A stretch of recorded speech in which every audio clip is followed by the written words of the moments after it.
जय श्री कृष्ण। परम पिता परमात्मा ने अर्जुन को दिव्य ज्ञान प्रदान किया। पर आप किसी को भी जब ज्ञान प्रदान करते हैं, उसके बाद अगर उस ज्ञान की महत्व को, उस ज्ञान की प्रामाणिकता को उसको नहीं बताते, तो चाहे आप कितना भी ज्ञान किसी को दे दो, वो उस ज्ञान को कभी भी स्वीकार नहीं करेगा। और सबके मन को जानने वाले परमपिता परमात्मा इस तथ्य को भली भांति जानते थे। इसलिए जब उन्होंने अर्जुन को दिव्य ज्ञान और ज्ञान योग का वर्णन किया, तो चौथे अध्याय के आरंभ में ही वो इस ज्ञान की प्रामाणिकता को, इसके महत्व को उसके सामने प्रकट करते हैं, क्योंकि वो संसार की मनोवृत्ति को जानने वाले थे कि मैं जो ज्ञान दे रहा हूं वो लोग अंधाधुंध उसको नहीं मानेगा जब तक मैं उसको प्रमाण के साथ और उसके महत्व को इसको नहीं समझाऊंगा। और ये समाज में हम देखते भी हैं, हम किसी को कितना भी ज्ञान दे दें, जब तक उस ज्ञान की इम्पोर्टेंस को उसको ना बताया जाए तो कोई भी उस ज्ञान को नहीं लेता। जैसे अब योग को ले लीजिए, जो अभी हमने योग दिवस मनाया। ये योग हमारी धरती से ही उत्पन्न हुआ, पर जब तक लोगों ने इसकी इम्पोर्टेंस को नहीं समझा, उन्होंने जीवन को में इसको स्वीकार नहीं किया। पर जैसे ही इसकी इम्पोर्टेंस को जान लिया, और अब घर घर योगा हो रहा होता है। सेम वही बात, जिस दिन लोगों ने गीता के उपदेशों के महत्व को समझ लिया, तो जन जन इसके पीछे भागने लगेगा। ये केवल तब तक नहीं समझ पाता लोग जब तक उसके महत्व को नहीं समझता।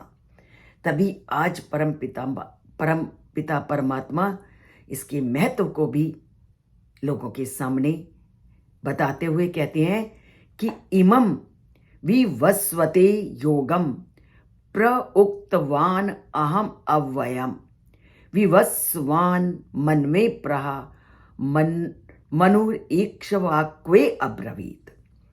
कि मैंने इस उपदेश को सबसे पहले, इस ज्ञान योग का उपदेश सूर्यदेव को दिया, सूर्यदेव ने विवस्वान को दिया, विवस्वान ने मनु को, और मनु से ये जो उपदेश है ये इक्ष्वाकु को प्राप्त हुआ।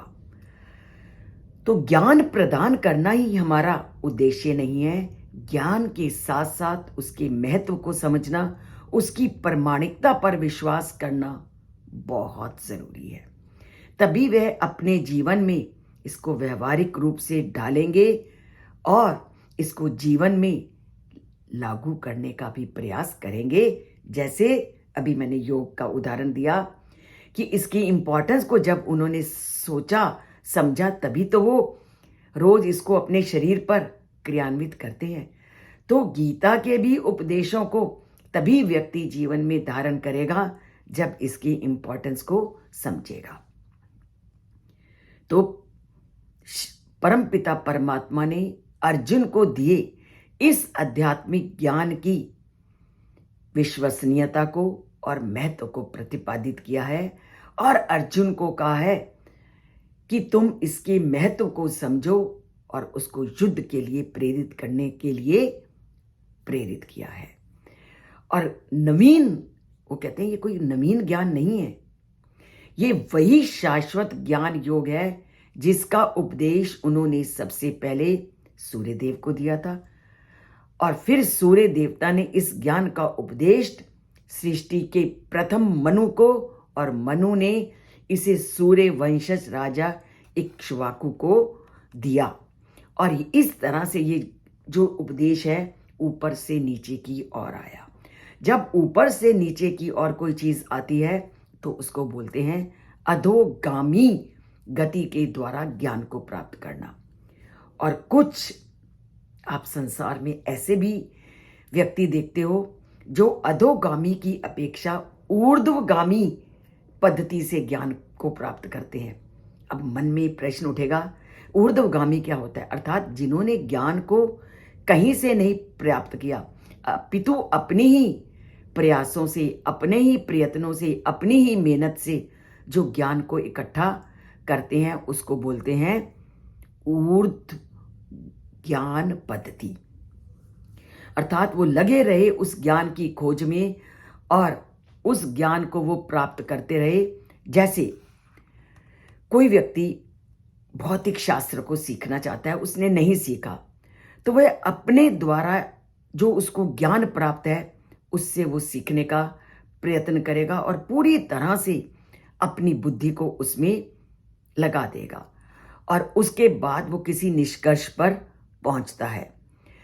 पर अगर हम इस पद्धति से ज्ञान प्राप्त करते हैं तो वो बहुत समय ले लेता है और हो सकता है कि इस गति से कभी हम अंतिम लक्ष्य में ना भी पहुंच पाएं और हो सकता है जो हमने खोज की हमारे बाद में आने वाले उससे विषय पर और अधिक खोज करेंगे। तो जो ऊर्ध्व गति से ज्ञान प्राप्त होता है वो अधोगति से प्राप्त ज्ञान की अपेक्षा कम श्रेष्ठकर माना जाता है। तो ये क्योंकि जब हम जो लोग पहले ज्ञान प्राप्त कर चुके हैं उन्हीं के ज्ञान का सहारा लेते हुए अगर हम उस ज्ञान को आगे प्राप्त करते हैं तो विषय बहुत सुगमता से समझ में आ जाता है और हम उस और जल्दी से आगे की ओर बढ़ने लगते हैं। ऐसे तो बहुत सारी खोज की, इन्वेंशंस की बुक बाजार में मिलती हैं जिसमें बहुत सारी समस्याओं का हल भी निकाला गया है। पर ये जो पुस्तकें हैं वो भी एक सीमा तक हमारी सहायता करती हैं। पर जिन लोगों ने ज्ञान प्राप्त कर लिया है उनसे अगर हम ज्ञान को प्राप्त करते हुए अपने ज्ञान को बढ़ाते हैं तो हम जिस लाइन को पकड़ते हैं उसमें बहुत जल्दी योग्यता को प्राप्त कर लेते हैं और आगे से आगे बढ़ने का प्रयास कर लेते हैं।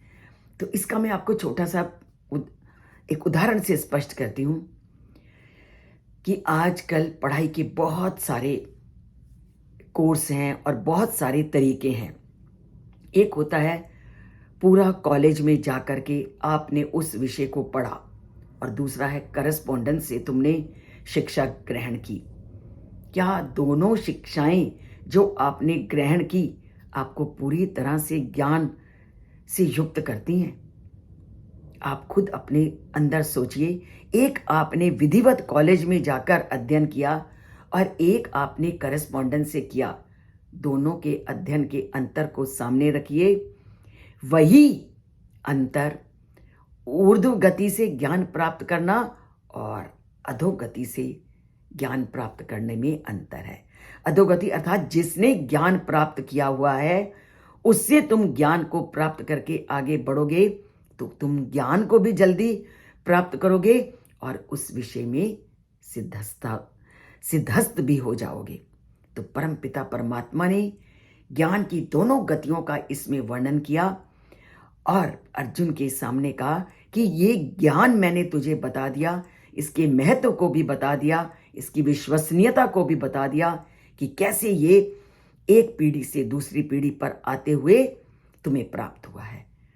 तो परमपिता परमात्मा से हमारी यही विनती है कि हमें भी अर्जुन की तरह इस प्रकार के ज्ञान से युक्त करें ताकि उनके साथ हमारा नाता बना रहे और कभी भी परमात्मा हमसे अलग ना हो सके।